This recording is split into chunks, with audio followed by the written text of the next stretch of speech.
Magandang gabi mga kahuwan. Narito na ang weather update today.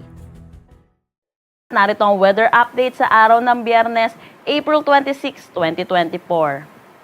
Wala naman tayong binabantayang anumang low pressure area or bagyo sa loob at labas ng ating Philippine Area of Responsibility. At patuloy na easterlies or yung mainit at maalinsangan na hangin na nanggagaling sa dagat Pasipiko ang umiiral dito sa buong bansa natin. Dahil dito, magpapatuloy pa rin ang mainit at maalinsangan na tanghali hanggang hapon at hindi mawawala yung mga tsansa ng localized thunderstorm lalo na sa hapon at sa gabi. Para naman sa magiging panahon natin bukas, kung makikita po natin, magpapatuloy pa rin itong mainit na panahon. Kaya kung makikita po natin sa Tugigaraw, asahan natin yung temperatura na 37 degrees Celsius. For Lawag, asahan natin 26 to 33 degrees Celsius. Baguio, 18 to 26 degrees Celsius.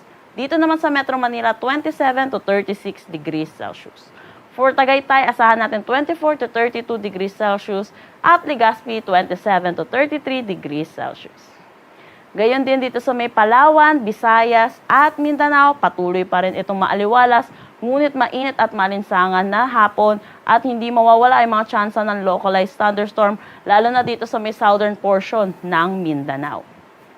Agwat ng temperatura for Calayan Islands at Puerto Princesa, 26 to 34 degrees Celsius, Iloilo, 27 to 33 degrees Celsius, Tacloban, 27 to 32 degrees Celsius.